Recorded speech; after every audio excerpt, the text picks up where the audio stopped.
micro fonctionne? Bon. Bien, bonsoir à tous les adhérents présents et ceux qui nous suivent en visio, que je salue.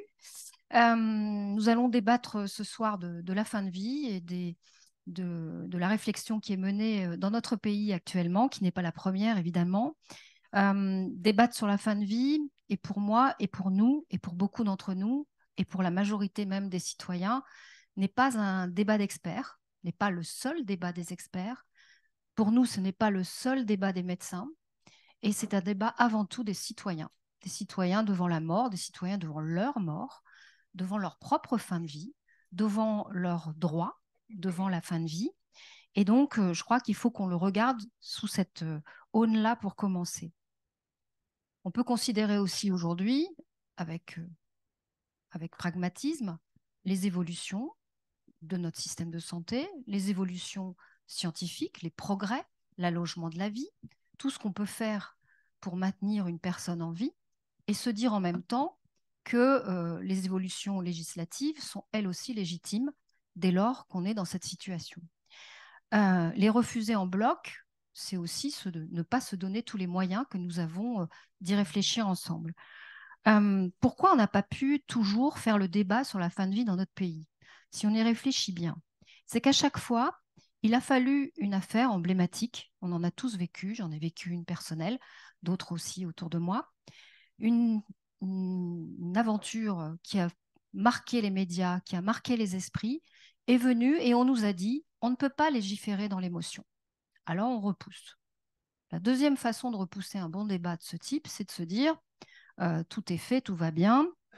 Et c'est un débat qui devient alors caricatural, avec les anti-tout et les pro-tout. Et là, on n'avance pas. La troisième façon de repousser, c'est de mettre à chaque fois, comme s'il fallait le faire, en opposition les soins palliatifs avec l'évolution éventuelle législative en France, comme si l'un n'accompagnait pas l'autre, comme si l'un n'était pas nécessaire à l'autre. Tant qu'on ne sortira pas de ces ornières-là, on sera toujours dans un débat caricatural et d'opposition qui ne se prête pas à un vrai débat de réflexion intense que nous devons mener dans ce pays. On est fort aujourd'hui du regard qu'on peut porter sur les avancées législatives qu'on a connues, la loi Claes-Leonetti, qui a permis dans notre pays qu'aujourd'hui, on puisse aller vers la sédation profonde et continue que beaucoup refusent d'appeler létale, mais qui pourtant la même finalité. On peut aussi se dire, est-ce qu'elle est suffisante? On a le droit de se dire ça. Est-ce qu'on a tous en nos têtes des exemples qui nous disent que oui, c'est suffisant et oui, ça répond à tous les besoins? Je ne crois pas, sinon on n'en parlerait plus. La deuxième chose, c'est se dire, est-ce que dans notre pays, nous devenons tous des incapables majeurs dès lors qu'on a des problèmes de santé? Je ne crois pas. Je crois qu'on a tous des droits, et les médecins aussi, et les professionnels de santé aussi. Donc, il faut vraiment réfléchir à tout cet ensemble sans prendre de position ferme et définitive dès lors qu'on y réfléchit. Moi, je vais vous donner juste mon sentiment en préambule, c'est que je ne suis pas une militante. J'adore la vie, j'ai très peur de la mort, mais pour autant, j'ai des convictions qui sont nées d'expériences, qui sont nées de vécu, qui sont nées de combats que j'ai été amenée à mener alors que je n'étais pas militante, et donc de creuser le sujet et d'aller voir et de me renseigner sur les autres législations, sur les autres vécus, sur ce qu'on avait pu me retourner comme autre situation, de débats énormes que j'ai menés dans toute la France avec des jeunes, parce que ce débat-là, croyez-le, intéresse énormément les jeunes. C'est vrai qu'on n'a pas forcément la connaissance de la loi Claes-Leonetti dans notre pays, mais pour autant, il y a quand même des disparités à la fois régionales, des disparités aussi dans l'accès aux soins et des disparités dans l'accès à la culture même de cette appropriation d'une loi qu'on n'a pas et que tout le monde n'est pas capable de maîtriser. Donc voilà tous les paramètres qu'on doit toujours avoir en considération, sans invective, sans jeter des anathèmes, ni même de pouvoir penser même que certains auraient envie d'en finir plus rapidement avec quelqu'un de sa famille. Partons du principe qu'on n'est pas tous des grands criminels en puissance, qu'on a juste envie de se dire que peut-être il y a des progrès à apporter et qu'on doit y réfléchir posément. On part aussi d'un autre constat aujourd'hui, c'est qu'on a eu depuis une convention citoyenne qui a fait un travail extrêmement rigoureux, très sérieux, et que, encore une fois, parce qu'on considère que c'est un débat qui est aussi citoyen, on ne peut pas, comme ça, du jour au lendemain, se dire bah, cette convention, elle est mignonne, elle nous a bien intéressés, puis point final.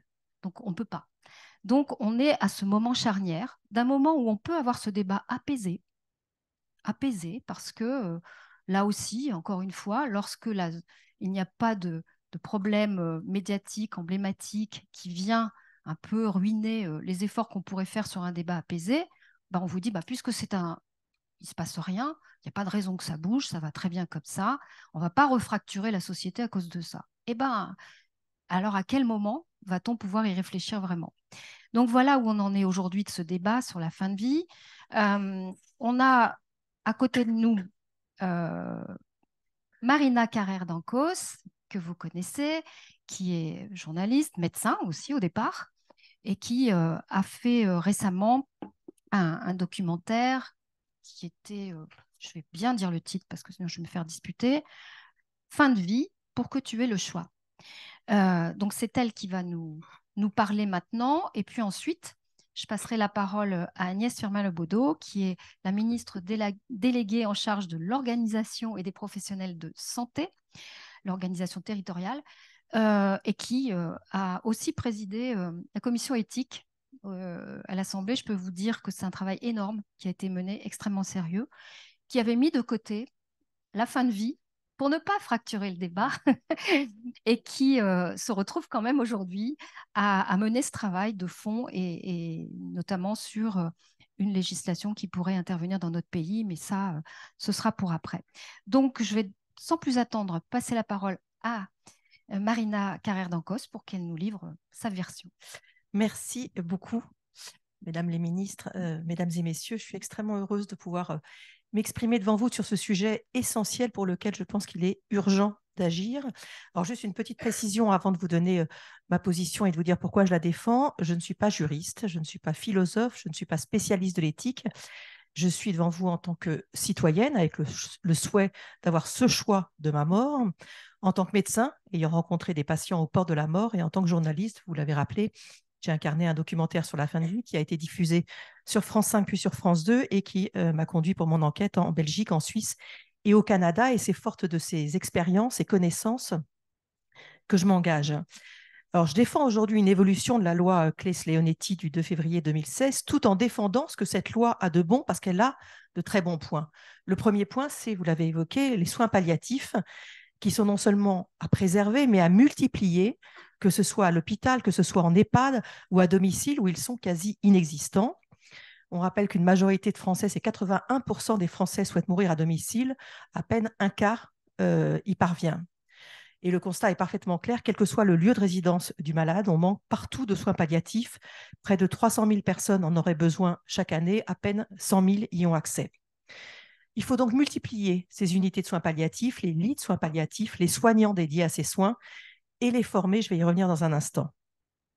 Deuxième mesure essentielle, c'est cette sédation profonde et continue jusqu'au décès qui existe dans cette loi. Cette mesure, en fait, c'est un soin consistant à endormir profondément une personne pour soulager ou pour prévenir une souffrance réfractaire.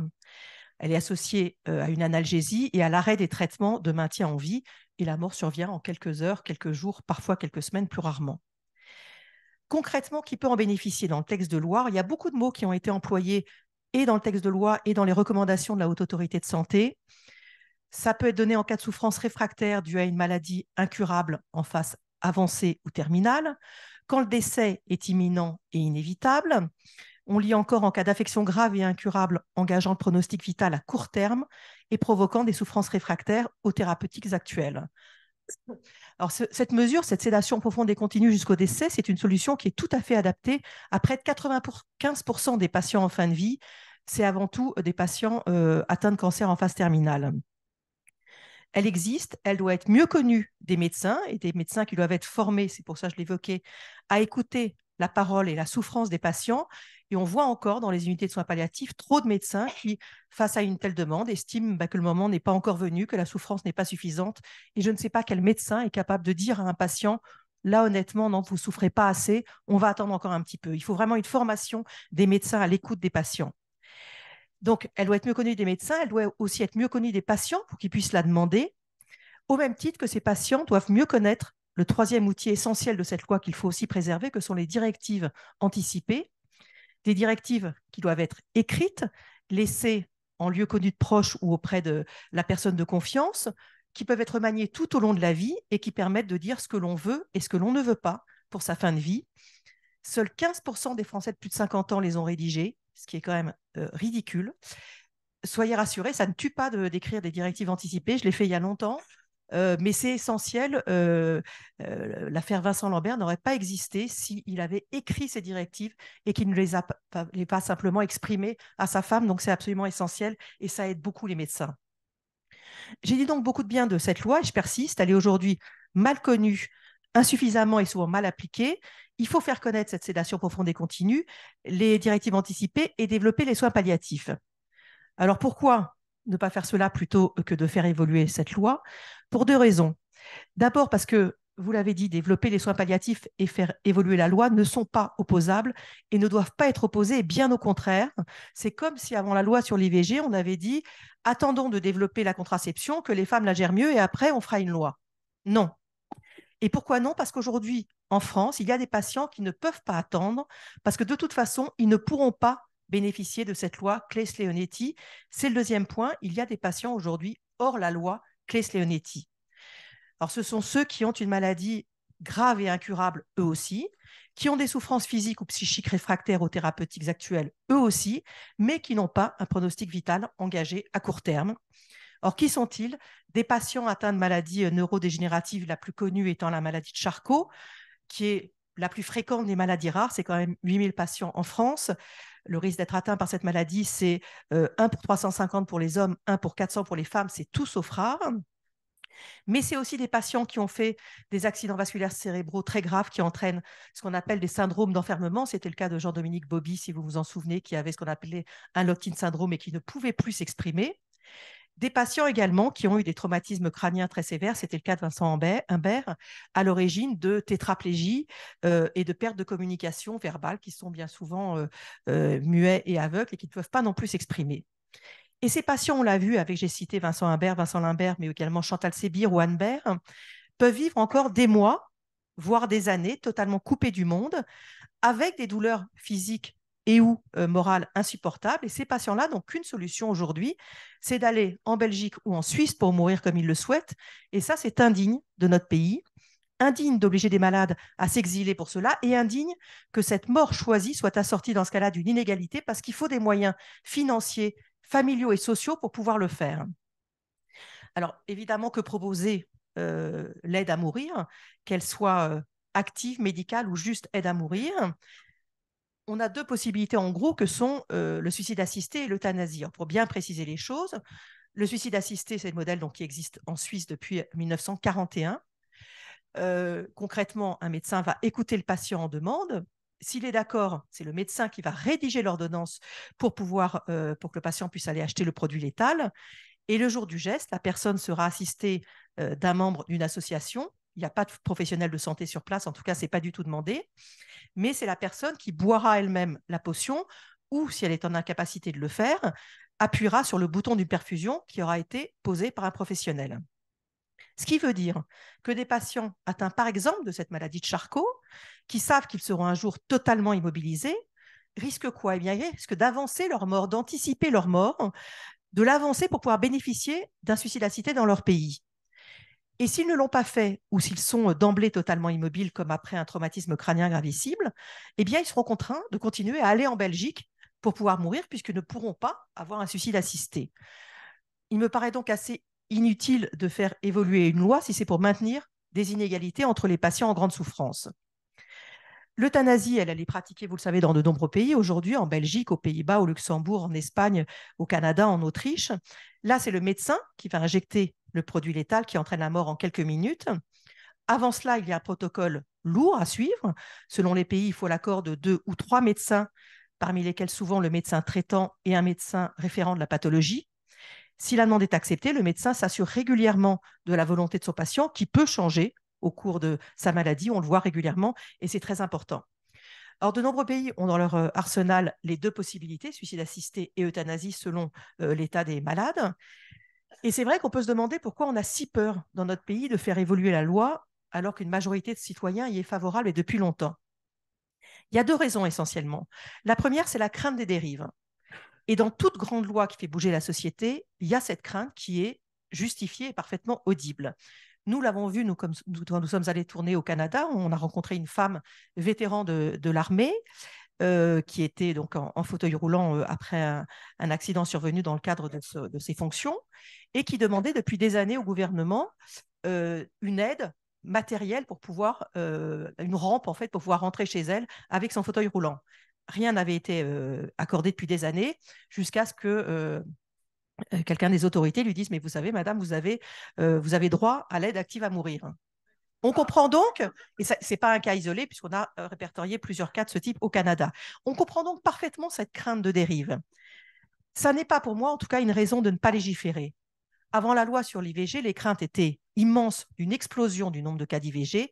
Ça n'a pas été le cas, sauf cette année où on a 16 000 cas en plus, qui s'expliquent de tout à fait d'autres raisons qu'une dérive sans intérêt. Il faut encadrer au maximum la loi. Et en tout cas pour moi, ne pas accepter ce que d'autres pays autorisent. Qu'on puisse recourir au suicide assisté ou à l'euthanasie parce qu'on a peur de mal vieillir ou qu'on en a assez de la vie, la Suisse par exemple autorise, pour moi, ni la société, ni la loi, ni les médecins ne sont là pour ça. Et ça doit être très clairement écrit, tout comme doivent être écrits les mots concernant un choix libre et éclairé, tout comme doit être posée la question de ce geste chez les mineurs, chez les personnes qui souffrent de maladies mentales ou de certaines pathologies dégénératives comme la maladie d'Alzheimer.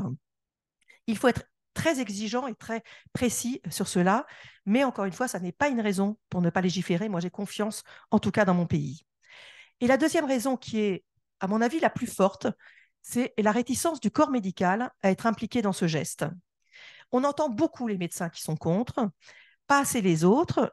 Madame la ministre, dans notre documentaire, a dit qu'elle avait entendu aussi justement ces médecins-là. Si on lit la tribune du Monde du 7 septembre 2023, qui a été signée par plus de 90 professionnels de santé, parmi lesquels des réanimateurs, des neurologues, des oncologues, des médecins de soins palliatifs, ils disent « Nous qui soignons les personnes malades sans espoir de guérison et dont les souffrances ne peuvent être apaisées dans le cadre législatif actuel, estimons qu'il est de notre responsabilité de les accompagner dans leur demande d'aide active à mourir, qu'il s'agisse d'une demande de suicide assisté ou d'euthanasie. Dès lors que cette demande nous apparaît comme étant le reflet d'une volonté libre et éclairée, nous estimons de notre responsabilité de leur garantir une assistance médicale jusqu'à l'acte final afin de leur permettre une mort digne et apaisée. » Ces médecins, il faut les entendre. Ils disent estimer que l'aide active à mourir doit s'inscrire dans le champ du soin. Et c'est ça que moi j'ai entendu de la part des médecins qui pratiquent cette euthanasie en Belgique, au Canada et en France, pour tous les médecins qui se mettent hors la loi quand ils le font, et ils ne sont pas rarissimes dans notre pays. Ils disent que c'est l'ultime acte de soin d'un médecin qui accompagne son patient de la naissance à la mort. Il faut donc autoriser ces médecins à accompagner leurs patients ainsi et garantir en même temps à tous ceux qui y sont opposés qu'ils n'auront jamais à le faire. Et c'est parfaitement normal. Si la loi évolue, il existera, je pense, comme pour l'IVG, une double clause de conscience. Ça ne posera pas de problème. En Belgique, c'est moins de 3% des morts qui meurent par euthanasie. Ça ne demande pas la totalité des médecins. Mais respecter l'éthique et les convictions religieuses de chaque médecin, c'est indispensable. Mais ça ne doit en aucun cas être un frein à l'évolution de notre société. Et je voudrais juste finir en disant cela. J'ai beaucoup entendu les médecins de soins palliatifs, que je comprends, dire que ces gestes d'euthanasie ou de suicide assisté sont le contraire de leur métier, qu'ils ne sont pas là pour tuer. Eh bien, pour moi, pour les médecins que j'ai rencontrés, pour les patients, l'euthanasie et également le suicide assisté, puisque c'est le médecin qui rédige l'ordonnance, ça ne consiste jamais à tuer un patient. Sédation profonde et continue et euthanasie, ce sont pour moi deux gestes de soins. Dans un cas, on va donner un produit qui va soulager et entraîner le décès dans les jours qui viennent. Dans l'autre, on injecte un produit qui entraîne la mort en quelques minutes. Pour moi, l'intentionnalité est la même, soulager. Or, que va choisir le gouvernement? Un gouvernement qui a travaillé, vous l'avez dit, avec la Convention citoyenne, qui a fait un remarquable travail, avec le remarquable travail également de Madame la ministre, qui a écouté des spécialistes de tous bords, qui a visité de nombreux pays, qui a observé, qui a beaucoup réfléchi. L'euthanasie seule, le suicide assisté seul, le suicide assisté avec exception d'euthanasie, donc dépénalisation pour les patients que j'ai cités. Quel que soit le choix, j'espère en tout cas que ce nouveau texte permettra à tous les patients sans espoir d'amélioration, atteints d'une maladie grave et incurable et souffrant de douleurs physiques et ou psychiques réfractaires, d'avoir une fin de vie digne. Et j'ai bien dit tous les patients sans inégalité. Et j'ajouterai évidemment seulement ceux qui le souhaitent. Cette possibilité représentera un droit, un choix et jamais une obligation. On peut quand même être rassuré là-dessus.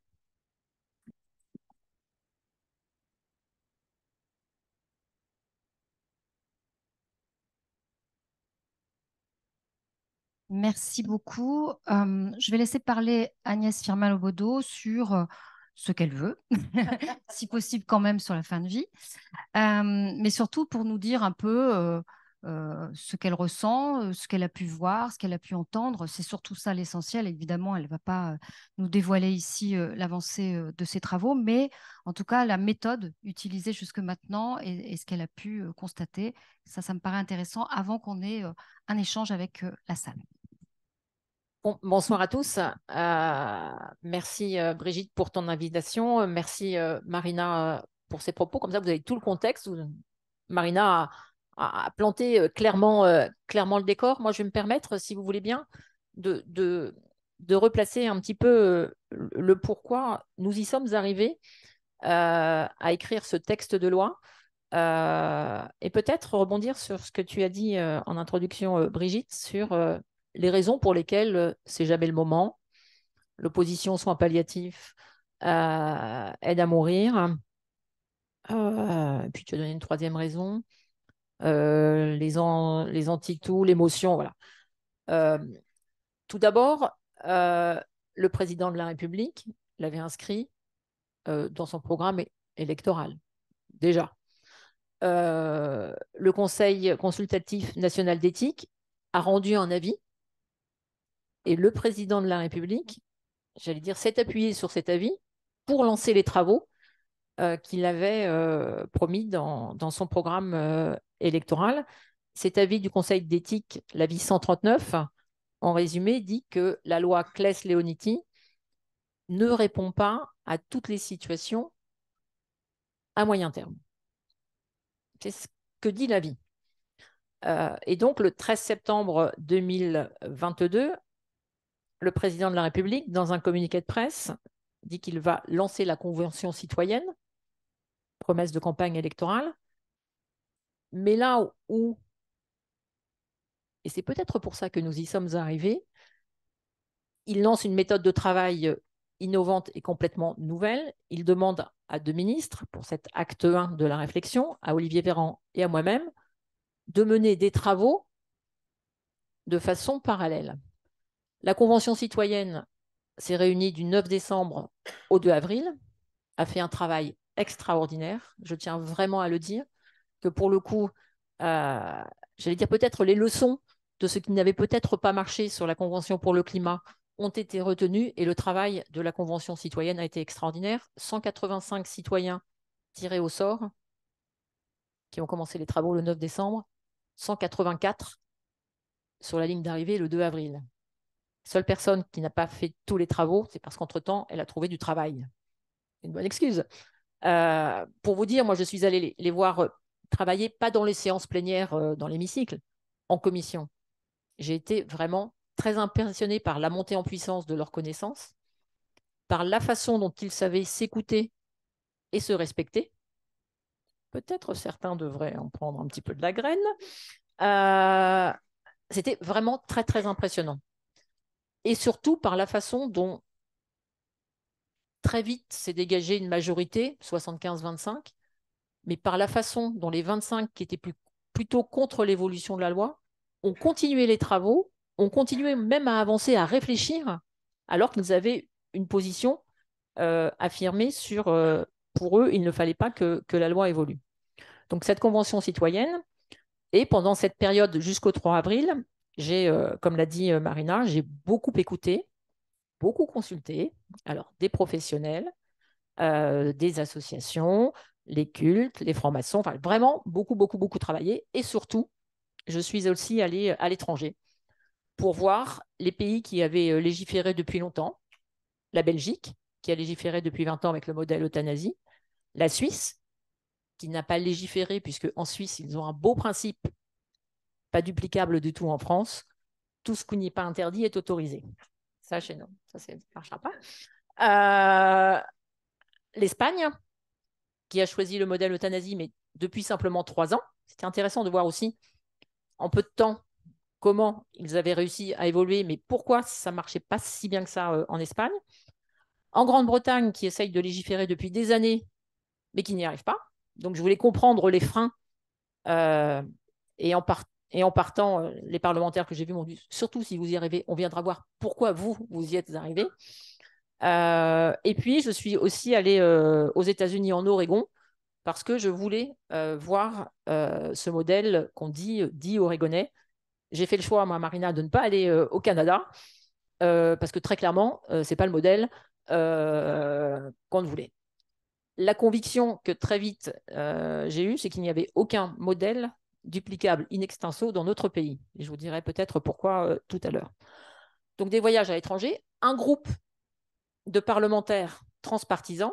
Quand je dis parlementaires, c'est députés et sénateurs qui ont travaillé ensemble. Et quand je dis transpartisans, c'est-à-dire tous les partis politiques qui souhaitaient venir travailler avec nous sont venus travailler avec nous. Donc, nous les réunissions avec Olivier et certains sont venus nous accompagner à l'étranger.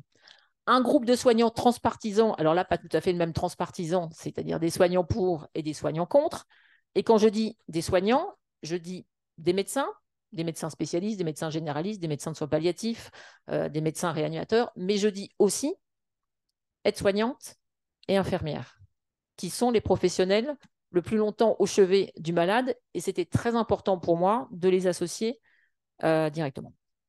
Et quand je dis, alors je le dis depuis tout à l'heure parce qu'il y a quelqu'un qui m'a dit, mais en fait, on y est arrivé parce qu'on a créé une méthode innovante de fonctionnement et une méthode intégrée. Alors, je me demandais ce qu'on m'explique ce que veut dire que la méthode intégrée. Ça veut dire qu'en fait, on a fait travailler tout le monde en même temps. Et donc, on a fait réfléchir des parlementaires qui ont travaillé avec des soignants. On a confronté dans des mêmes ateliers des parlementaires et des soignants. C'était assez intéressant. On a fait travailler des administrations centrales avec des experts. Parfois, ça fritait un peu, mais l'intérêt, c'est qu'en fait, tout le monde a avancé ensemble. En fait, c'est tout le monde a avancé ensemble.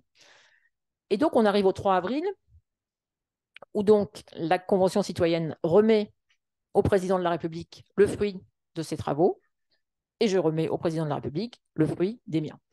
Et le 3 avril, le président de la République annonce dans le discours à l'Élysée qu'il souhaite que le gouvernement lui remette pour la fin de l'été un texte de loi sur le modèle français d'accompagnement de la fin de vie, avec la priorité des priorités, une stratégie décennale sur les soins palliatifs et une avancée, l'accès à l'aide à mourir. Là commence, j'allais dire, l'acte 2 des travaux. Il fallait maintenant écrire un projet de loi. Et donc, il m'a confié, avec Elisabeth Borne, cette mission d'écrire ce projet de loi. À partir de là, commence une nouvelle phase de consultation.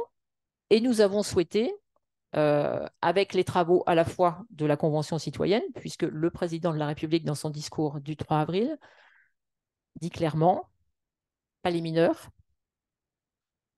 pronostic vital engagé, maladie incurable, volonté libre et éclairée de la personne et souffrance physique réfractaire ou insupportable. Ce sont les lignes directrices fixées par le président de la République. Et dans cet acte 2, nous avons continué à écouter les soignants, à travailler avec les parlementaires, mais puisqu'il s'agit bien d'un projet de loi, c'est bien de la responsabilité du gouvernement d'écrire le texte, mais c'est pour ça qu'il fallait continuer à toujours écouter. J'ai aussi continué à participer à de nombreux débats, nombreux, très nombreux, et les échanges qu'on peut avoir sont toujours intéressants. Et donc, nous avons écrit ce texte de loi qui sera complètement validé, puisque c'est dans la presse, je me permets de vous le dire, mardi prochain. Nous avons une réunion de travail, j'allais dire, qui va nous permettre de présenter après le texte au Conseil des ministres fin décembre, et il arrivera à l'Assemblée nationale début de l'année prochaine. Ce texte de loi, il résulte, je le dis, vraiment d'un travail fait par à la fois un groupe de travail que j'ai missionné pour écrire une stratégie décennale des soins palliatifs, une partie sur le droit des patients, la protection des personnes, et une partie sur l'introduction dans la loi de l'aide à mourir. Je le redis, le souhait du président de la République, c'est de faire en sorte que nos concitoyens en fin de vie puissent avoir accès aux soins palliatifs et au traitement de la douleur et à l'accompagnement de la douleur. Je n'oublie pas la douleur parce que c'est important, de façon égalitaire sur notre territoire. Vous le savez, nous avons des grands enjeux d'égalité d'accès. Cette stratégie des soins palliatifs, elle a comme ligne conductrice l'accompagnement du malade et de la famille. Je pense qu'il est important, et quand je dis famille, je dis aidant et la famille.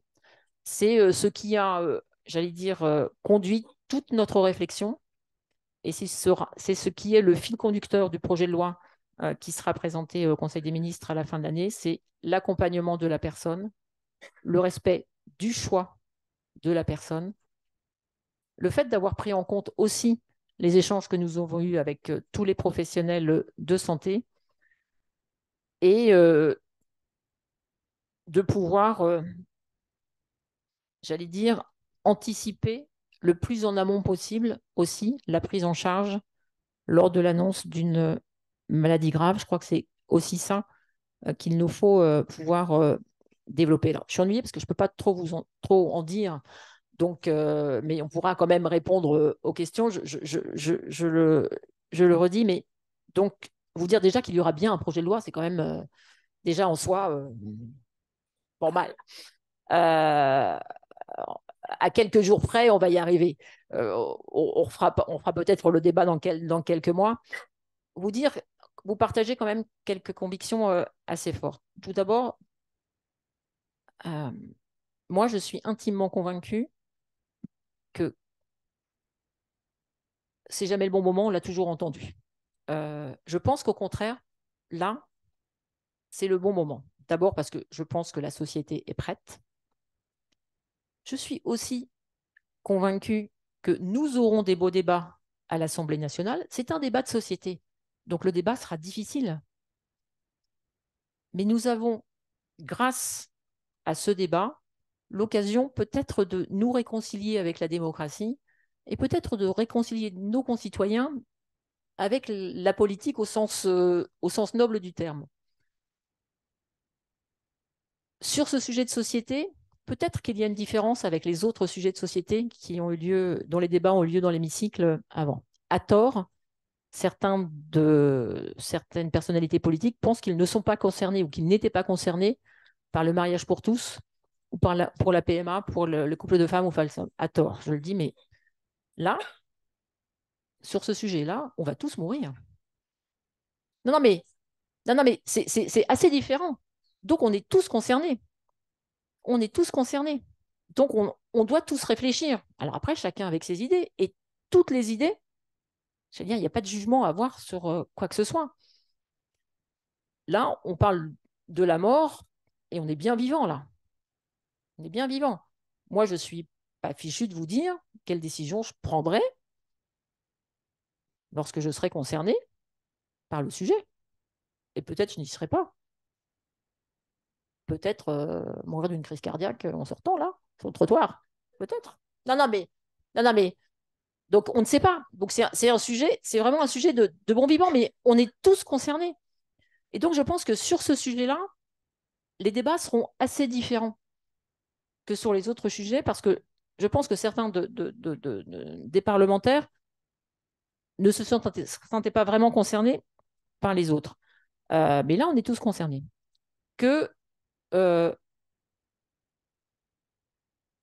Ouais, donc on aura des beaux débats. Bon, je pense que c'est le bon moment et on aura débat. Non, non, mais je le dis vraiment parce que j'en suis intimement convaincue. Et comme l'a dit Brigitte, j'ai eu la chance de présider la commission spéciale des révisions de loi bioéthique.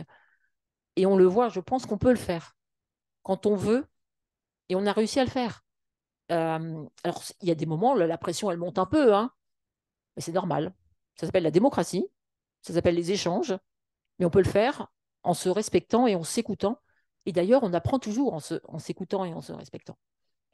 Après, vous dire quand même une conviction profonde sur ce pourquoi il fallait un seul texte avec les soins palliatifs dans le texte, puisque ce sont des débats sur lesquels certains se sont... On aurait pu se poser la question.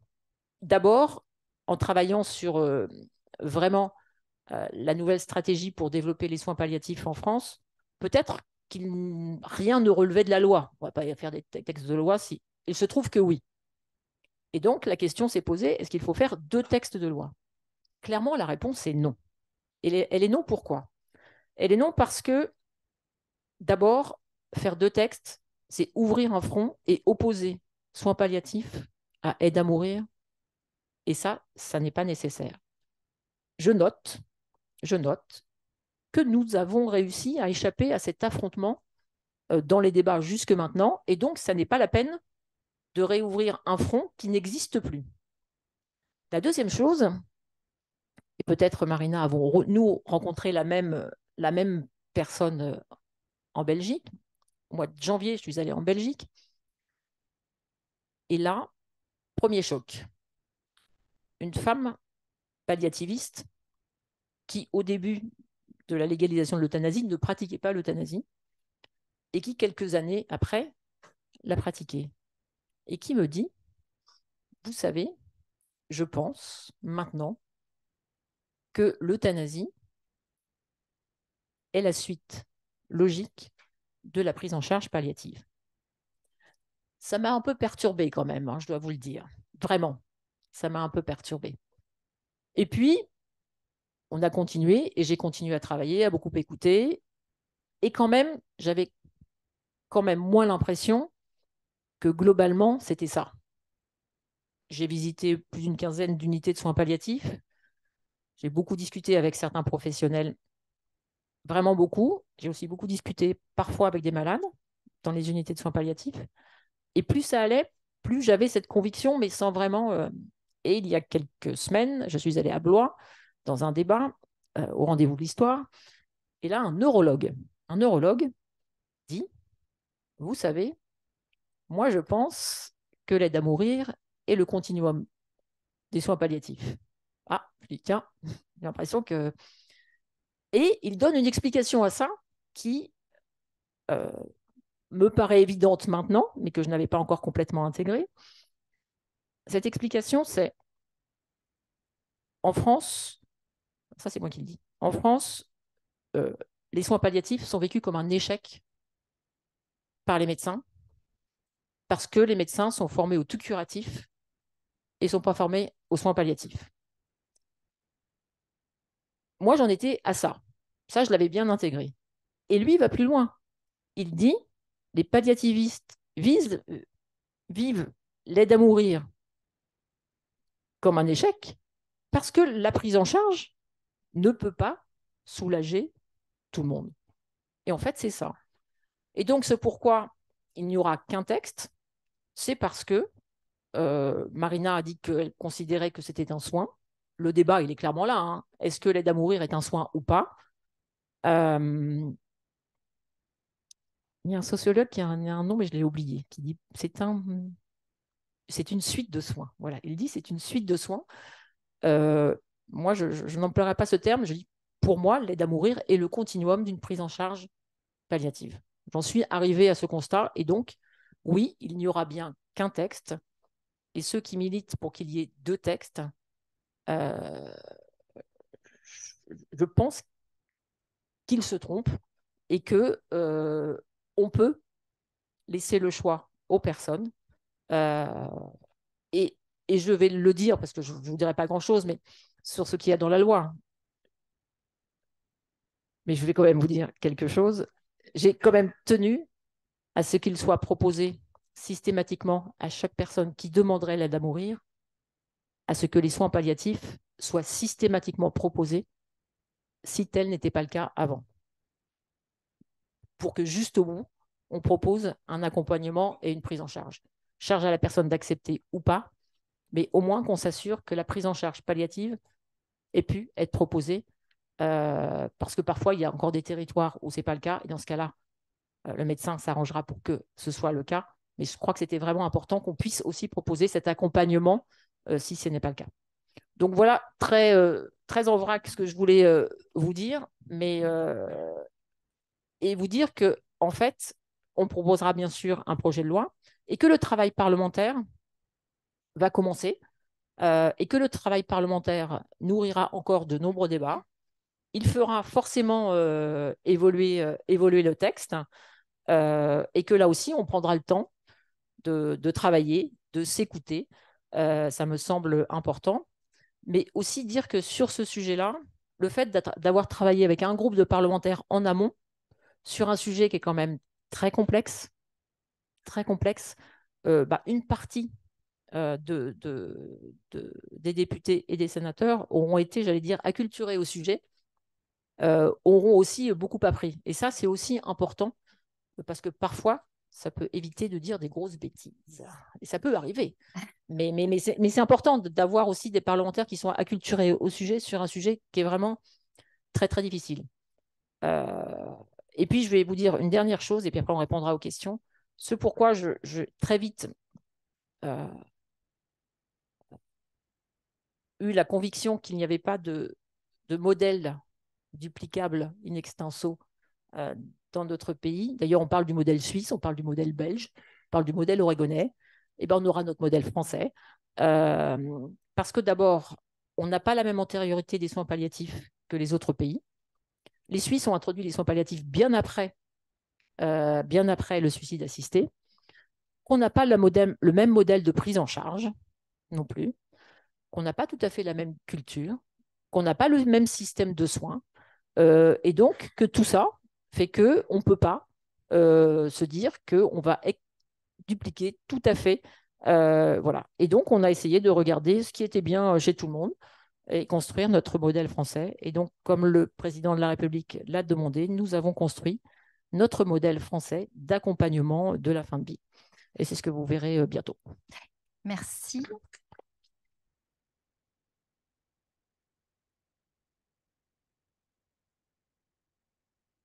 Bien. Tu n'as pas pu nous dire grand-chose, mais tu nous as dit beaucoup de choses déjà, sache-le. Et merci. Alors, on a quelques questions déjà posées pour nos adhérents qui sont en visio. On va en prendre 2 ou 3 dans la salle avant, et puis ensuite, je poserai celles qui m'ont été adressées. Alors, là-bas.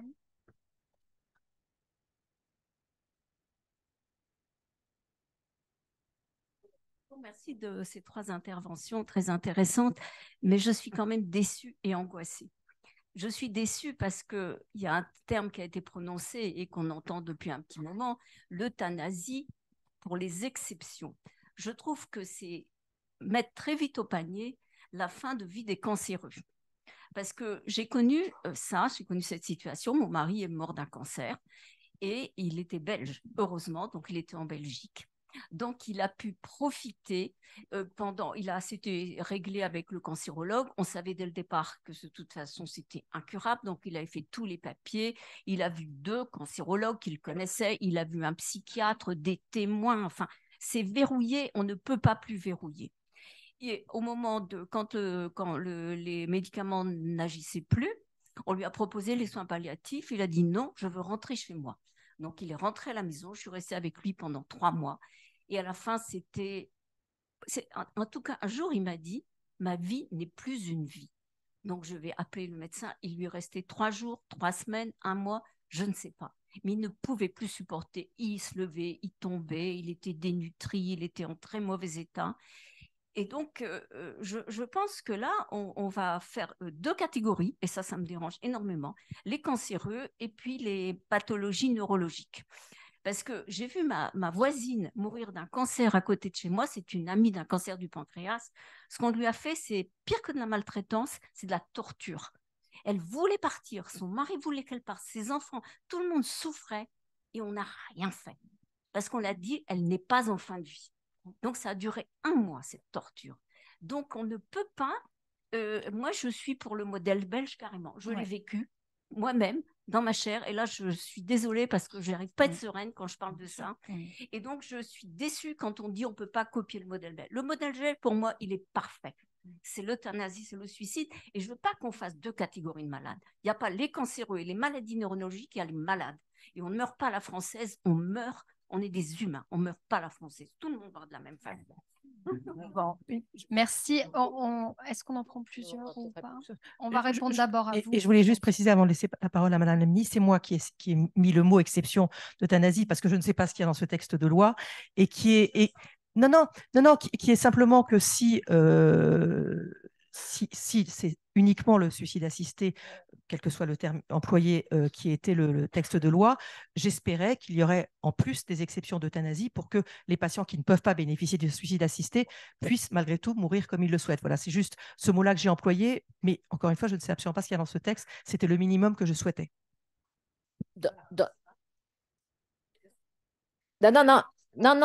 Non, mais je vais pas, moi, j'ai pas parlé d'exception, mais je le redis, dans les critères d'éligibilité, même si je n'aime pas ce terme, quand on parle de pronostic vital engagé à moyen terme, on ne parle pas de maladie neurologique ou de cancer. On ne parle pas de pathologie.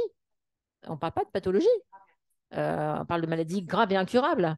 Non, mais on parle pas de maladie, on parle pas de maladies graves. Et d'ailleurs, vous faites allusion aux 3 jours. Quand on dit moyen terme, c'est le miroir de la loi Claes-Leonetti qui continuera d'ailleurs à exister, puisque, comme l'a dit très justement Marina, dans la loi Claes-Leonetti, il y a des très bonnes choses. Mais on ne parle pas de pathologie. On parle pas de pathologie. Et quand vous parlez d'aide à mourir, de suicide assisté ou d'euthanasie, c'est la technique. J'aime pas ce terme-là, hein, mais c'est la technique pour mourir. C'est pas ça le sujet. Le sujet, c'est de savoir qui peut avoir accès à. Et on fait pas de maladie dans la loi. Il y aura pas de maladie de cité. On parle de pronostic vital engagé à moyen terme. C'est le miroir du court terme pour la loi Claes-Leonetti, qui définit quelques jours à quelques semaines. La difficulté du moyen terme, et on voit bien, c'est quelques mois. Voilà. Mais je ne crois pas, ni dans les propos de Marina, ni dans les miens, avoir classifié des maladies. La difficulté, et en fonction de ce qui sera choisi dans le texte, vous voyez bien que physiquement, une personne peut être empêchée, si c'était le modèle suicide assisté, et donc il faut permettre à cette personne de pouvoir avoir accès à ce droit. Et donc dans ce cas-là, c'est pour ça qu'on parle d'exception d'euthanasie, parce que c'est d'abord le suicide assisté, je dis bien si c'est le modèle choisi, hein, c'est ça l'objet. Mais il y a pas, on n'exclut pas c'est 80%, en fait, dans tous les pays qui ont ouvert l'aide à mourir, 80% des personnes qui ont accès sont des personnes qui sont atteintes d'un cancer. C'est 80%. Voilà, il n'y a pas de, La loi la plus restrictive, c'est la loi qui est en Oregon. C'est la loi la plus restrictive. Non, c'est la loi la plus restrictive. C'est la loi la plus restrictive. Dans les critères d'accès. C'est la loi la plus restrictive. Voilà. Mais ce qu'on peut dire aussi, c'est que, et ce qui est aussi important, et pour avoir échangé avec des personnes qui sont en process, qui sont allées en Suisse et qui sont en fin de vie, c'est que le fait de savoir que lorsque vos souffrances vous sembleront insupportables, vous pouvez avoir accès à, en moyenne, 60% ne vont pas jusqu'au bout du process. 60%. C'est pour la personne un apaisement. J'allais dire, déjà, c'est ça. c'est 60% le fait de savoir que vous pouvez avoir accès à, lorsque vos souffrances, vous les jugerez, vous, insupportables, c'est déjà beaucoup. C'est déjà énorme. Ça, c'est statistique. Hein. C'est le cas d'un patient, effectivement, que j'ai rencontré en Belgique qui avait un cancer du pancréas, qui était un homme relativement jeune, et qui m'a dit, maintenant que je sais que j'ai droit à cette euthanasie, peut-être que je ne vais pas utiliser ce droit parce que je vais peut-être aller au bout du chemin de ma vie. Et puis finalement, 10 jours après, il a décidé que ça n'était plus possible. Il a demandé, il a bénéficié de ce geste. Et c'est pour ça que je redis qu'il faudra former les médecins parce qu'il n'est pas acceptable que des patients jugent à partir de quand un patient n'en peut plus. Il n'y a que le patient qui est dans son corps et dans sa tête qui souffre. Et ça n'est pas acceptable d'entendre encore des médecins dire non, vous pouvez tenir encore un petit peu. C'est ça. Monsieur, et puis, alors, il y en a encore deux. Alors, attendez, parce que oui, il faudrait qu'ils aient un micro. Et puis, moi, j'en ai un, si vous voulez. Moi, j'avais la question. Et donc, vous avez levé la main depuis un moment. Hein. Donc, sans trop techniciser le débat, parce qu'il y a un mot quand même qui me semble important, c'est le mot d'amour et d'émotion, en fait, puisque il faut, je pense, citer l'amour dans tout ça, puisque les personnes qui entourent le malade, en général, ou la personne qui est en fin de vie, c'est d'abord aussi un geste de responsabilité et d'amour. Donc, il ne faut pas que le pas de la technique dans un texte, je pense, aussi important, il n'y a pas de difficulté puisque c'est un choix d'amour, donc il y a vraiment quelque chose d'assez simple et je pense de grande tranquillité dans la société, de savoir, parce que là, aujourd'hui, toute la salle est incapable de dire comment ça va se passer, si ce n'est d'aller en Suisse ou en Belgique, ce qui n'est pas un bon modèle pour nos amis belges ni pour nos amis suisses, depuis au moins une trentaine ou quarantaine d'années. Donc je pense que ça, c'est vraiment fondamental de répondre à cette tranquillité de société. Et je pense que tous les Français ont le droit d'avoir cette tranquillité de société et que chaque jour qui passe, c'est un manque de tranquillité. C'est vraiment, vraiment dommage. Et je ne peux pas utiliser le on comme on a décidé d'aller ou de ne pas aller, puisque le on, dans ce cas-là, ne vaut rien. Attention, je pense vraiment. Et mieux vaut utiliser le je dans ces expériences-là, et je peux l'utiliser puisque j'ai été confronté assez récemment. Dans ce que je voulais indiquer simplement dans cette scène qui finalement juxtapose à la fois le corps médical, le corps soignant, le malade et la famille, que le corps médical a un accès très important à l'intimité familiale. Et cette intimité est assez déformante, puisque est certainement déstabilisante aussi pour le corps médical, qui ne sait peut-être pas l'appréhender, et c'est tout à fait normal, puisqu'il est répété de façon régulière, et qu'il ne s'agit pas de déshumaniser finalement un acte technique, mais bien de parler d'amour. Et je pense que peut-être un élément tiers à ce moment-là, pour le corps médical, les soignants et sans doute la famille, et qui plus est pour la personne qui est surtout en fin de vie, serait un élément d'apaisement. Merci. J'ai oublié de rajouter dans les facteurs d'éloignement du débat à chaque fois en France, c'est que quand il y a des anti-tout, que je ne nommerai pas, on vous culpabilise toujours. Et le fond de la pensée, c'est toujours de dire, en fait, vous voulez vous débarrasser de votre malade gênant. Et ça, c'est horrible. C'est horrible. Et c'est le fond de pensée qui vous emmène vers ça, qui vous oblige à penser même ça. Et donc ça, c'est inadmissible. Et c'est ça aussi qui a toujours un peu caricaturé le débat et qu'on doit éviter complètement, encore une fois, dans cette phase-là. Je vais passer la parole là parce que je crois qu'il va perdre le bras. Jusqu'à ce que le micro arrive. Non, mais monsieur, il va perdre le bras. Non, mais répondre à la question jusqu'à ce que le micro arrive. Tout à l'heure, j'ai parlé de la personne, le jeu, c'est la souffrance de la personne. Je vous dis que ça permettait d'apaiser, correspondre à votre tranquillité. Et dans les propos liminaires, que ce soit ceux de Marina ou que ce soit les miens, je vous ai dit que le fil conducteur, c'était accompagnement de la personne et de la famille.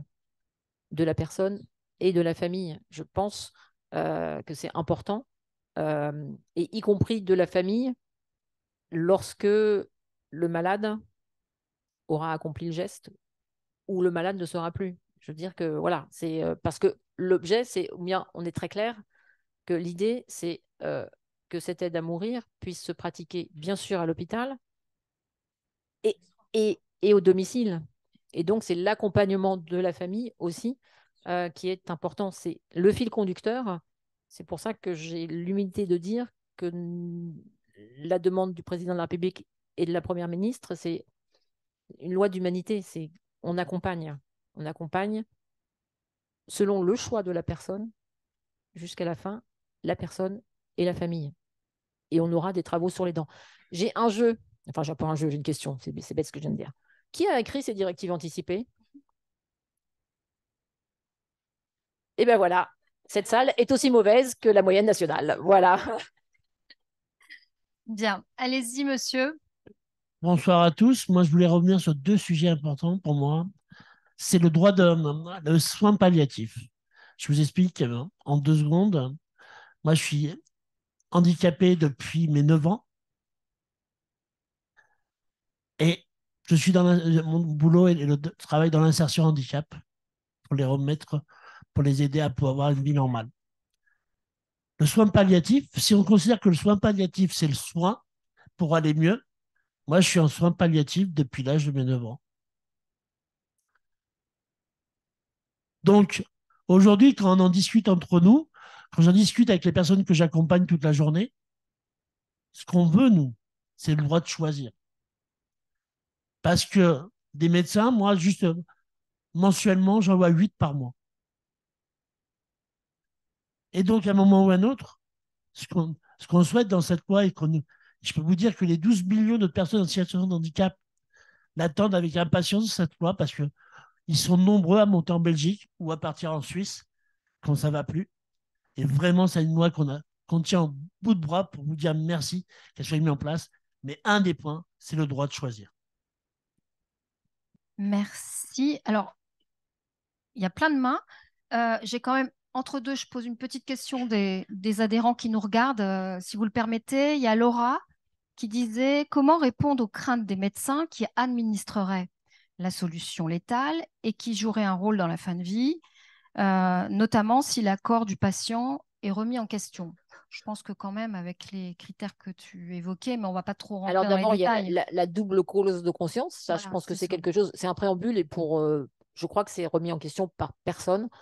Ça me semble être quelque chose. Je crois qu'il faut respecter. Et quand on parle du médecin, on ne parle pas que du médecin. On parle de tous les professionnels qui seraient amenés, y compris des infirmiers, y compris des aides-soignantes. Je pense qu'il est important sur ce sujet de respecter, j'allais dire, le choix des soignants aussi.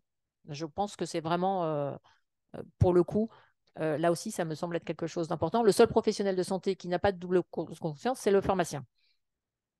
C'est le seul. Et là, il ne pourra pas non plus en avoir, puisque le pharmacien n'a pas à juger de l'ordonnance et de la prescription qu'il reçoit. Donc, pour le pharmacien, il n'y a pas de clause de conscience spécifique possible. Voilà. Donc, c'est. Oui, et même si j'essaie de comprendre un peu mieux la question, elle se demande si un médecin peut craindre, mais il peut craindre surtout aujourd'hui, parce que la loi, justement, lui interdit. Et c'est plutôt justement aujourd'hui que la question se poserait si un médecin aidait de manière plus active quelqu'un. Aujourd'hui, dans notre code pénal, c'est toujours un acte ce qui est une réalité, ce qui se passe. Donc voilà.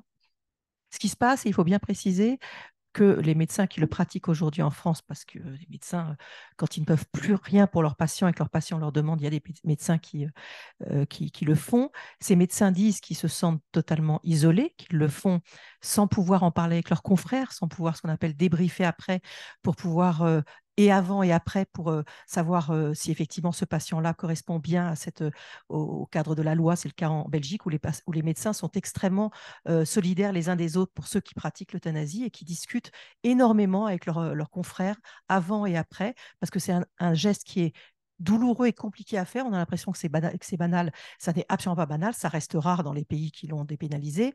Et les médecins disent, voilà, on le fait, effectivement, mais ça reste quelque chose de difficile qui nous marque à chaque fois. C'est compliqué à vivre, c'est compliqué à vivre pour nous, pour les familles, et on a besoin ensuite d'en discuter entre nous. Et la légalisation est pour ça essentielle, effectivement. Ce n'est pas une crainte, c'est que c'est un acte difficile à faire pour les médecins et que c'est important de pouvoir en parler entre eux. C'est les protéger, et Marina a raison de le parler. Quand on parle d'accompagnement, l'accompagnement de la famille, mais après, c'est l'accompagnement des professionnels de santé aussi. Et d'ailleurs, on le voit aussi dans les soins palliatifs. Lorsque vous allez visiter des unités de soins palliatifs, régulièrement, j'allais dire, le rapport à la mort, il est difficile. Il faut que les professionnels puissent en parler entre eux. Ça, c'est important. Et donc, l'accompagnement de la famille, puisqu'on aura toute une grosse réflexion sur l'accompagnement du deuil dans ce projet de loi. L'accompagnement des familles est important, mais l'accompagnement des professionnels de santé aussi derrière.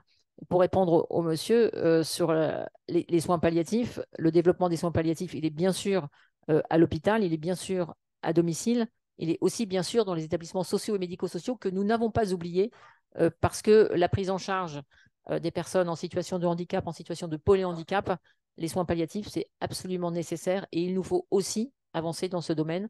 Et je n'ai pas parlé des soins palliatifs pédiatriques, mais là aussi, nous avons un retard énorme.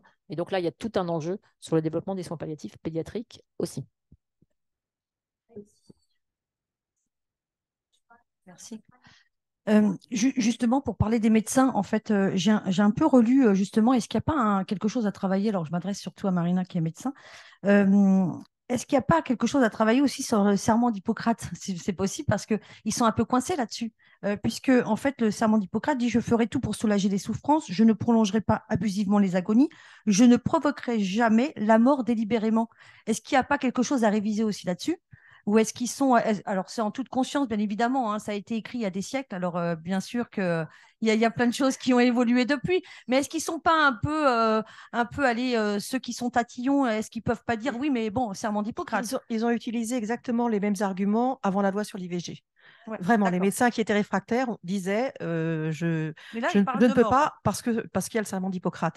C'est vrai que ce serment d'Hippocrate peut-être date un peu, peut-être qu'on peut le faire évoluer, mais encore une fois, je suis moi dans tout à fait la même optique que Madame la ministre. Le délibérément, voilà, c'est toute une nuance effectivement sur lesquelles se battent les médecins de soins palliatifs en disant que l'euthanasie c'est délibéré et c'est une intentionnalité et pas la sédation profonde et continue, qui sont des nuances que personnellement moi j'arrive pas à entendre. Mais effectivement, peut-être qu'il faudra un jour réviser ce serment d'Hippocrate, mais on est passé au-dessus pour la loi sur l'IVG. Je pense que ça ne sera pas un obstacle sur lequel il faut s'arrêter, en tout cas. Je voulais parler d'autres choses parce que, bon, du coup, j'ai rebondi là-dessus parce que je venais juste de le lire. Par contre, alors, moi, je voulais parler de la convention citoyenne là, qui a été faite au CESE. Mon fils a eu la chance vraiment d'y participer à 24 ans. Et vraiment, ils m'ont dit que c'était un travail extraordinaire, vraiment très sérieux, etc. Donc, vraiment, c'était une bonne initiative du président de la République. Alors moi, je vais être un peu comme le monsieur, hein. Je souffre de plusieurs maladies malheureusement douloureuses chroniques, incurables, parce qu'il n'y a pas de traitement précisément. Alors peut-être qu'on peut aussi travailler sur les traitements de certaines maladies avec des labos pour qu'ils puissent s'intéresser un petit peu aux maladies qui sont un peu compliquées. Moi, j'ai envie de dire, quand je suis en période de crise, sincèrement, j'ai envie de mourir. Je ne vous cache pas. Et puis, il y a des moments où ça va mieux. Mais justement, ce qui m'embête, alors, je vous dis ça. Alors, moi, je suis complètement favorable à cette loi, hein. Je ne vais pas vous le cacher. Mais ce qui m'embête, c'est le terme maladie incurable. Parce que dans mon cas, par exemple, j'ai plusieurs maladies qui sont incurables, douloureuses chroniques, qui empoisonnent la vie, vraiment. Euh, mais je voulais parler, il y a pas très longtemps, je ne sais pas si vous en avez entendu parler, je suis désolée de... Waouh. Il faut travailler aussi sur le traitement de la douleur, sincèrement, parce qu'on a fait des choses, mais concrètement, dans les faits, c'est pas autant que qu'on le voudrait, en fait, aussi. Et je voulais parler d'un cas, en fait, qui m'a un peu surpris en 2021. En fait, ça m'a surpris. Il y avait une candidate à la Starac qui s'appelle Faustine Noguerotto. Je ne sais pas si vous en avez entendu. Elle était passée aussi à l'émission N'oubliez pas les paroles avec Nagui. Il avait fait un hommage justement pour cette candidate.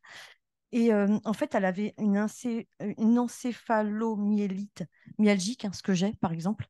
Et puis une autre maladie qui s'appelle le syndrome de Gougerot. Voilà, bon, bref, je ne sais pas le dire. Des maladies invalidantes. Et en fait, elle a été.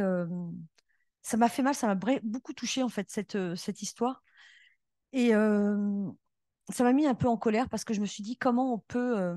Elle avait 31 ans, elle était belle comme un cœur, enfin bon, bref. Et, et ça m'a un peu gênée parce elle a été justement en Belgique demander une euthanasie. Et je me suis dit, à un moment donné, il y a aussi la souffrance psychique. Je ne sais pas s'il va y avoir des psys, l'accompagnement de psy, etc. Mais c'est important. En fait, il faut vraiment que la souffrance psychique, elle y est, la souffrance physique, bien évidemment. Mais moi, ce que j'ai peur, c'est voilà, c'est savoir à quel moment. Pourtant, j'y suis complètement favorable, vraiment. C'est un peu l'ultime choix qu'on a, un peu comme le suicide, je suis désolée de le dire, mais c'est l'ultime choix qu'on a. Mais voilà, je me demande comment les choses vont être orchestrées. Alors, je suis désolée, hein, mais il y a beaucoup de demandes. Donc, je vais vous demander d'être vraiment beaucoup plus court dans vos interventions, sinon on ne va pas s'en sortir. On parle de pronostic vital. Voilà. Pronostic vital. Et pour rebondir sur le sujet de la douleur, je m'en veux parce que la commande du président de la République, elle est très claire. C'est soins palliatifs et traitement de la douleur. Dans la façon dont nous avons travaillé, je le redis parce que, je l'ai dit tout à l'heure, les médecins sont formés au curatif et le palliatif est un échec. L'idée, c'est d'anticiper le plus en amont possible la prise en charge palliative et le traitement de la douleur. Alors, tant pis, je vais redire un truc. Et donc, nous avons travaillé sur un plan d'accompagnement personnalisé à partir du moment où on vous annonce une maladie grave. L'idée, c'est de prendre très en amont l'accompagnement global, c'est-à-dire la maladie, votre environnement social pour savoir qui sera potentiellement l'aidant, là aussi pour travailler avec l'aidant, et pour très en amont, lorsque ce sera nécessaire, parler des soins palliatifs. Votre maladie grave peut se guérir, on ferme les discussions accompagnées par rapport aux discussions, par rapport aux directives anticipées, une discussion accompagnée. Et ce plan personnalisé d'accompagnement, il ira jusqu'à la fin de vie si nécessaire. Il pourra se fermer si vous guérissez de votre maladie, se réouvrir, mais c'est vraiment quelque chose qui vous appartient, qui est le suivi de votre maladie et le suivi de votre environnement. C'est vraiment un accompagnement global avec la volonté de prendre le plus en amont possible la prise en charge de la douleur. Et là aussi, n'oublions pas que la science progresse et que la recherche progresse aussi et que les prises en charge thérapeutiques vont évoluer, bien heureusement. Le meilleur exemple, ce sont les cancers pédiatriques. Il y a 10 ans, 80% des enfants atteints d'un cancer décédaient. Maintenant, 80% des enfants atteints d'un cancer en guérissent, même plus. Donc on voit bien que la science progresse, et tant mieux. Et tant mieux, on ne peut pas préjuger de l'avancée de la science. Et c'est pour ça que, effectivement, vous insistez sur le fait qu'il y aura dans le texte de loi l'espérance de vie, le pronostic vital engagé à moyen terme. C'est essentiel à la fois parce que, effectivement, si un patient qui risquerait de mourir 20 ans après, si d'ici là on développe un traitement, ce serait effectivement un vrai problème.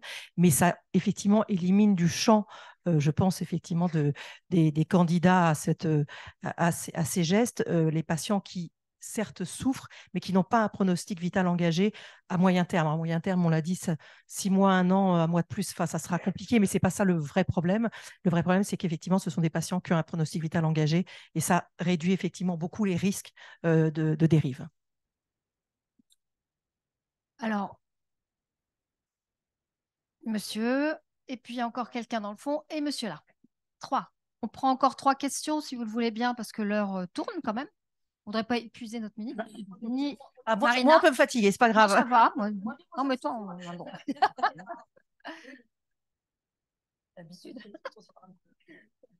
Oui, bonjour. Madame la ministre, j'aurais 3 questions, mais c'est pour vous aider.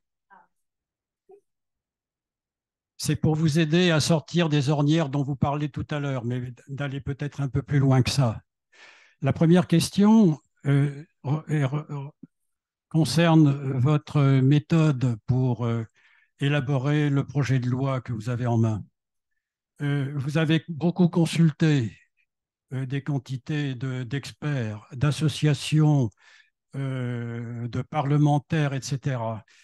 Vous avez beaucoup voyagé, mais vous n'avez pas au bout du compte l'avis des citoyens. Non, madame, il n'y a depuis que la Convention citoyenne s'est terminée et a ouvert la voie à une aide active à mourir, je n'ai vu, dans la presse ou ailleurs, je n'ai vu aucun sondage traitant des critères d'accès à l'aide active à Parce qu'on n'a mourir. pas encore légiféré, monsieur. On est en train de vous exposer le truc et on s'appuie bien sur la Convention citoyenne. On n'a pas encore légiféré. Donc le texte, vous l'avez pas, vous savez Vous êtes pas. en train de préparer une loi avec des quantités de détails et de précisions et qui ne répondent pas nécessairement à la façon dont les 60 millions de Français abordent la question. Alors, monsieur, juste si je peux vous dire quelque chose, juste si je peux vous dire quelque chose effectivement, et c'est pour ça que Madame la ministre dit que c'est effectivement le moment de légiférer.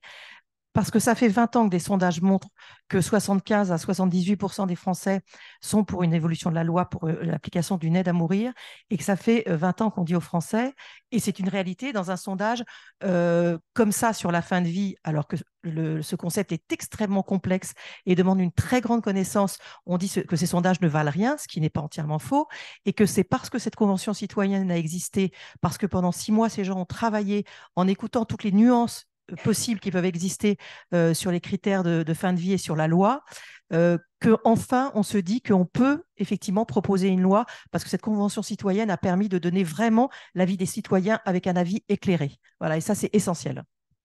Votre deuxième question, monsieur.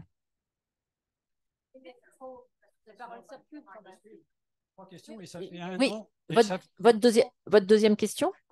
La deuxième question concerne le critère d'accès.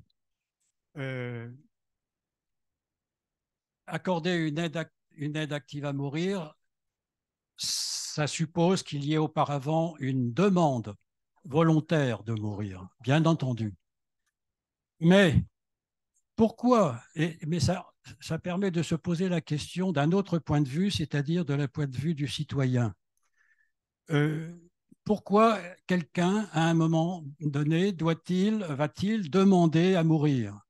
C'est parce qu'il n'a plus confiance dans l'avenir, parce qu'il considère que son avenir est bien moins enthousiasmant que son passé, c'est-à-dire que sa vie active. Et donc, ce qu'il faut noter, c'est qu'il y a un besoin de marquer et d'interrompre ce qui était auparavant une vie active et autonome, dans la perspective de passer à de la dépendance et de la réclusion dans un hôpital ou dans un EHPAD ou même éventuellement à domicile. Non, monsieur, les patients qui font cette demande d'aide à mourir, il ne s'agit pas, et c'est pour ça que je disais bien qu'en Suisse, on accepte certaines choses que l'on n'acceptera pas, je crois, en France, qui serait la peur de mal vieillir, la peur d'être un jour dépendant ou la peur de souffrir de certaines maladies ou parce qu'on n'en peut plus, parce qu'on n'a plus envie de vivre. Les patients qui feraient ce choix et qui le font dans les pays où c'est aujourd'hui dépénalisé sont des patients qui n'ont pas un avant et un après, qui simplement savent que le devant est épouvantable, que ce qui reste dans les mois qui restent à vivre est une aggravation, une souffrance permanente, une dépendance et une indignité de leurs conditions de vie et de ce qu'ils font subir, bien malgré eux, à leurs proches, parce que c'est terrible d'imposer aussi de telles souffrances et une telle dépendance à des proches qui ne peuvent rien faire pour les aider. Et ce sont des patients qui n'ont rien devant eux, si ce n'est la souffrance, la dégradation et l'augmentation de leur dépendance. Donc, il ne s'agit pas du tout d'un avant, d'un après, d'une perspective qui serait sombre. C'est juste l'horreur qui les attend au bout du chemin. C'est rien d'autre, hein, vraiment. Notre promesse républicaine repose sur l'accompagnement des vulnérabilités. Ça, c'est un vrai enjeu. Hein. Il faut vraiment que vous posiez de façon courte parce qu'il y a encore des personnes, monsieur. La troisième question. Si tout le monde pose 3 questions, on ne s'en sort pas. Ou la voie parlementaire, puisque vous êtes déclaré pour la voie parlementaire et non pas pour la voie référendaire. Or, il me semble que les parlementaires, dans leur campagne électorale, n'ont jamais évoqué ce sujet, ou quelques-uns peut-être par exception. Mais donc, je ne les pense pas mandatés pour traiter de façon légitime de cette question. Je n'oppose pas d'une manière générale la voie référendaire et la voie parlementaire, c'est pas ça. Mais là, il s'agit de questions qui touchent à l'intimité des individus. oui. Et je pense que chaque individu a son mot à dire. Et donc, il me semble qu'il serait très démocratique et ça serait un moyen effectivement de réconcilier, nous réconcilier avec Merci. la démocratie. Mais monsieur, la loi, ça fixe un cadre, ça ne s'impose pas. Non, mais Notamment sur une loi qui fixerait un droit, n'est pas un droit qui s'impose, c'est un qui vous laisse le libre choix, mais qui légalise des choses. Point final. Je veux dire, c'est pas parce qu'on va créer un droit que vous allez être obligé de recourir à l'aide active à moi si vous n'avez pas envie. Alors qu'on vous offrira la possibilité. Bah, moi, non, mais je vais vous répondre sur le référendum. D'ailleurs, les députés sont élus par des citoyens pour faire la loi. C'est leur mission pour l'évaluer aussi. Et pour répondre sur la question du référendum, à l'heure où je vous parle, la Constitution ne permet pas à ce que les débats de société, et notamment celui-là, à l'heure où je vous parle, puissent être soumis au référendum. Le président de la République a clairement ouvert la voie, mais pas tout de suite. Et je peux me permettre, je me suis personnellement opposée à ce qu'avait déclaré la présidente de l'Assemblée nationale, avec tout le respect que je lui dois, qui disait peut-être qu'il faudrait faire un référendum. C'est une insulte pour moi à la Convention citoyenne qui a travaillé justement et qui exprime effectivement avec les compétences nécessaires, ces questions.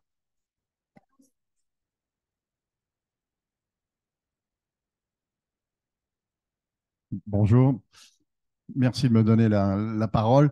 Je vais parler en tant que psychologue, en tant que parent d'une association, puisque nous nous sommes rencontrés, Madame la Ministre, à l'Institut Curie, lorsque vous êtes venu le 15 février pour la journée mondiale de lutte contre les cancers pédiatriques, et en tant que citoyen. Et je travaille également de temps en temps en intervenant auprès de la démocratie de l'UE, de démocratie sanitaire pour les aspects psychologiques dans le domaine médical.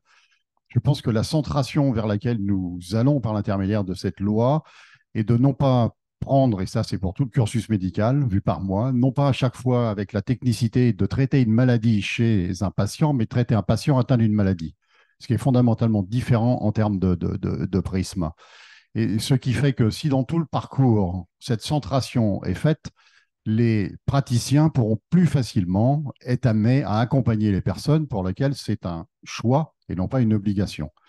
La question ensuite est liée à la partie pédiatrique, parce que je ne connais pas évidemment le contenu, mais qu'en est-il des mineurs dans le projet sur lequel vous travaillez? Je l'ai dit, le président de la République, la Convention citoyenne l'a dit aussi, pas les mineurs. Les mineurs seront exclus du texte de loi.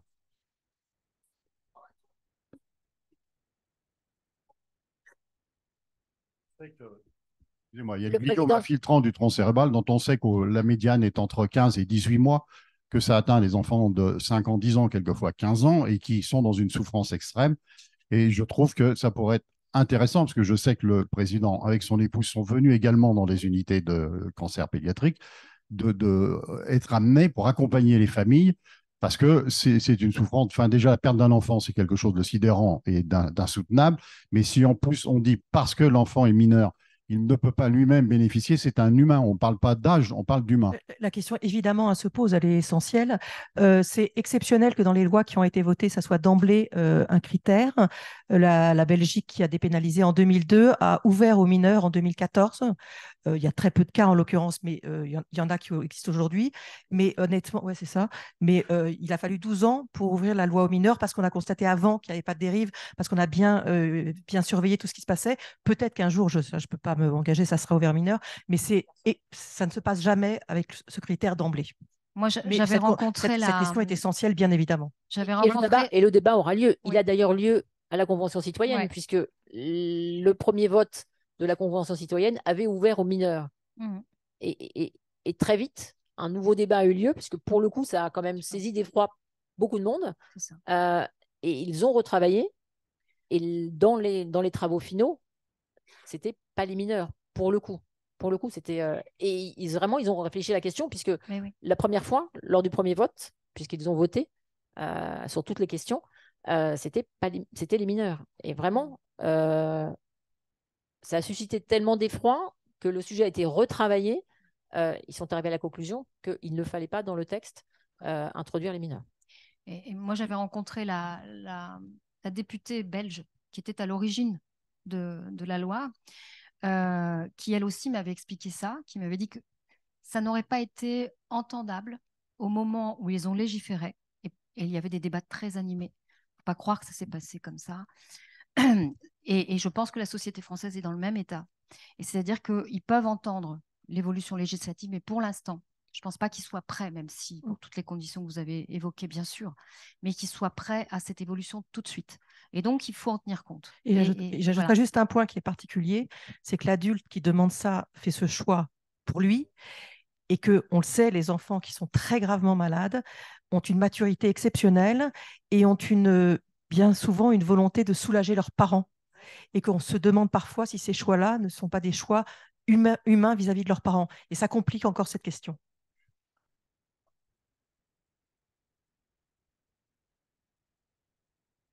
On laissera les travaux parlementaires se faire, mais je le redis que là aussi, il y a quelque chose qu'on n'a pas bien fait en France actuellement, c'est les soins palliatifs pédiatriques. Et là, l'enjeu, c'est vraiment de développer les soins palliatifs pédiatriques. Et là, on a un énorme travail à faire dans très peu d'endroits. C'est proposé. On prend la dernière question, on va être obligé de conclure. Je suis désolée parce que là, franchement, on a largement débordé, mais on peut continuer la discussion après si vous voulez bien. Allez-y, madame, qui a vraiment plus de bras. Puis tout à l'heure, je la plains. On va être responsable d'une tendinite par là. Oui, bonjour. Alors, moi, je ne suis pas du tout d'accord de cette loi parce que c'est quelle drôle d'idée, en fait, hein, d'aider à mourir. Comment vous différenciez quelqu'un qui reste dans le coma pendant des années et quelqu'un qui va, que vous allez assister pour mourir? Moi, par exemple, je suis restée 3 ans dans le coma. Vous vous imaginez si on m'avait débranché en disant je vais l'aider à mourir? Moi, je crois au Mais miracle. on ne le ferait pas? Comment? On ne le ferait pas avec la loi? On ne vous débrancherait pas si vous n'avez pas demandé à ce qu'on arrête vos soins, si vous n'êtes pas dans tous les cas qu'on vous a cités tout à l'heure, sauf si vous l'avez écrit dans vos directives anticipées, mais ça n'est que votre choix et que vos droits. Donc vous voyez, il n'y a pas de... La dérive, elle est aujourd'hui. Si quelqu'un décide de vous débrancher, qui est-ce qui va venir vous le dire? Mais là, on inscrit dans la loi pas du tout ce cas de figure. Les proches ne pourront jamais demander une aide à mourir. C'est uniquement la personne de confiance qui pourra montrer la directive anticipée à un médecin éventuellement, et on appliquera dans ce cas-là votre décision tant que vous pouviez vous exprimer, mais un proche ne pourra jamais demander une aide à mourir. Et je voudrais demander aussi, moi, les médecins, je les appelle les magiciens. Alors, de traduire dans cette histoire d'aider à mourir, je trouvais ça dommage. Vraiment, je trouvais ça dommage. Je trouve que cette loi, il y a d'autres lois qui pourraient être là pour aider les gens. Madame, si les médecins étaient des magiciens, personne ne mourrait, personne ne souffrirait, malheureusement. Il y a des maladies plus fortes que la médecine, et c'est pour ces patients-là qu'il faut qu'on soit actif. Et une autre question. Il y avait plein de questions. Excusez-moi, mais il y avait plein de questions en visio que je ne peux pas prendre. Et donc, je pense qu'on va essayer, alors je voulais le dire pour les organisateurs, on va les lister, certaines se ressemblent, et on fera une réponse voilà, qu'on adressera aux personnes qui ont gentiment patienté, parce qu'elles n'ont pas le micro, vous voyez. Merci à tous pour ces échanges et rendez-vous en janvier.